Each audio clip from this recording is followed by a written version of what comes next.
He threw a cryonic kick, totally hit Morrison in the face, and that was why it was the greatest feud of Seriously. 1997. What? I'm filming. I counted down. When am I going to finish my story? How about later when I'm sleeping? Yeah, okay. Hello, everybody. Wrestling fans, quarantine people of Earth. It's me, the BCB, the Beer City Bruiser. Quarantine vlog number, I believe this is 4. Wisconsin starts tomorrow on the safe at place, whatever, lockdown, which is really crazy. Today I did my first at-home workout. Really weird, got to admit it. Working out at my own house, kind of crazy. The cool thing is, instead of having to drink water, I can drink beer, which brings me to the beer of the day. Straight from friends over in the Orient. Japanese beer, acai. Now, when I was in Japan for Ring of Honor and the Honor Rising tour, I got introduced to this beer, this in Sapporo, and it was amazing. Japan has some of the best beer ever. When I wrestled Goto for the Never Openweight Championship, right after the match, first thing I did, cracked one of these guys open. So it's not really a review. This is more me finding this someplace and enjoying it. Yeah, I love it. So if you get a chance, try some. And Japan, thank you. Thank you very much. Or Oriogato. Thank you, Sticks. So that's going to bring us to the T-shirt of the day. As you can see, it's the man, the myth, the legend himself, Cactus Jack. Now, Bruiser Brody introduced me to professional wrestling, but Mick Foley made me fall in love with professional wrestling. So as I'm a young kid and I'm trying to find all the Bruiser Brody matches I can, obviously I'm turned on to Japanese wrestling. And lo and behold, I'm introduced to Cactus Jack versus Terry Funk. Now, the thing that drew me to Cactus Jack was he had the same body style as I did. See, I'm not a svelte body guy. No, I got lumps and I got rolls and whatever. But watching Cactus do what he did, man, it inspired me. Then he went on to become Mankind, obviously Mick Foley, and he's really cool. So I'm going to tell you a story about the very first time I ever got to meet Mick Foley. Yes, I have met him. Started on the Jericho Cruise. So if you guys remember the very first Jericho Cruise, we did the Ring of Honor did the Sea of Honor tournament. And on the boat and stuff, we had this big tournament, and we were all brought in. And it was really cool because I was chosen as one of the talent to be able to do the cruise, which the cruise itself was just an amazing experience. But I found out Mick Foley was going to be there, and I had never met him, and I was super excited. So they had a lounge with us for all the artists and the wrestlers and all that, and it was like a VIP lounge, and that's where we all could go. So the very first day, that's where we had to check in, get our credentials, find out what was going on. So I'm in there, I'm sitting around, and I had gotten on the boat at the same time that Jay Lethal did. Now, Jay Lethal had heard about my love for Mick Foley and kept giggling. Because every time someone would walk in, I'd look over to the door. Someone would walk in, I'd look to the door. Jay go, "You're waiting for Foley, aren't you?" I said, "Yeah, can you tell?" He goes, "Yeah, he's on the boat already. I just texted him. He says he's here. He's actually not feeling well. He's in his room." To me, fine. He's not feeling well. Cool. He's not in his room. He's on the boat, which means for the next 4 days, I'm bound to bump into him because he's on the boat. So you go a little bit forward and the shows start and all that, and I look at our little itinerary, and you can break down what it has is what concerts were going on, when the matches were going on, and Mick was doing his comedy act. So I was super excited, I'm going to go to the comedy act, and with our credentials, we were able to go backstage. So I'm going to go backstage, introduce myself, rest is history, right? So I get done my match, quickly run back to my room, change, hustle down to where he was doing his comedy act, and find out he had switched his comedy act because he wanted to watch the wrestling. That's when it hit me.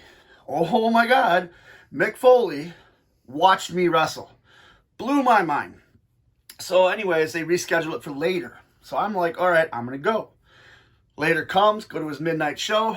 I have this whole speech in my head, how I'm going to introduce myself to him, how I'm going to talk to him, thank him for everything he's done.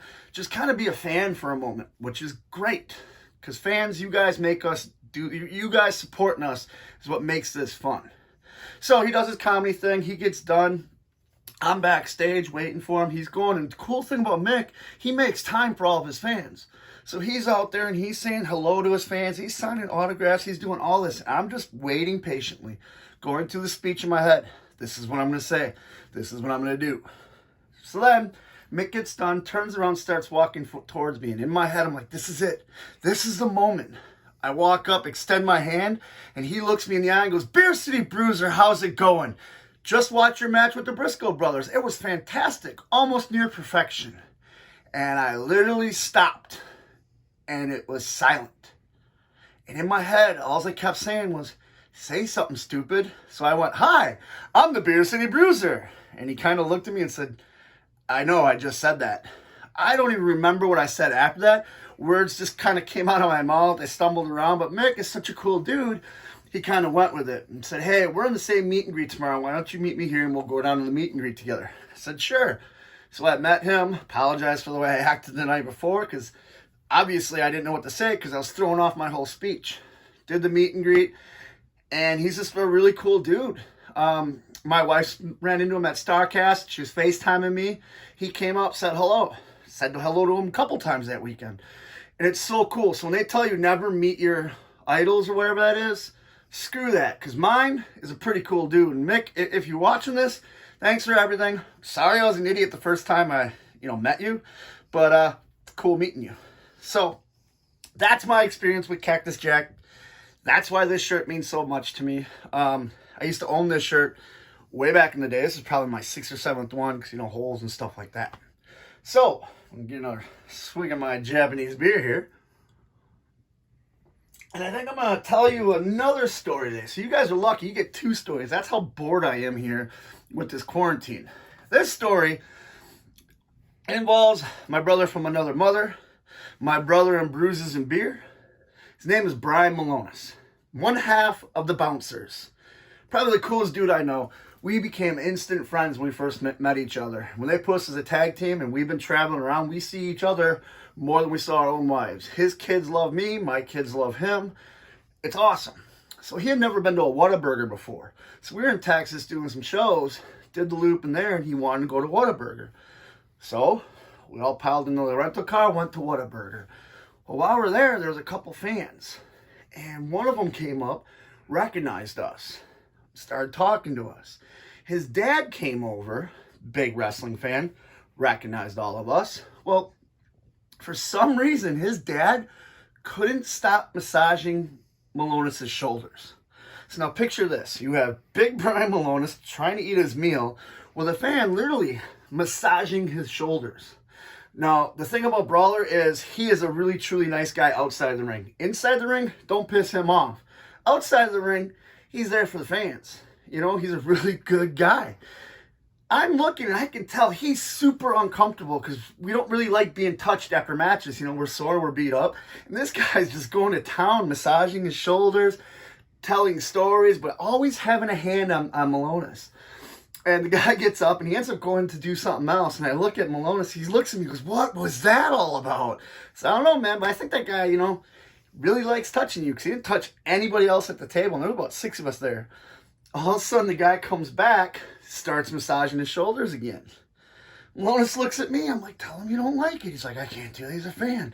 Just tell him you don't like it. And we're just going back and forth. This guy's talking about like John Cena.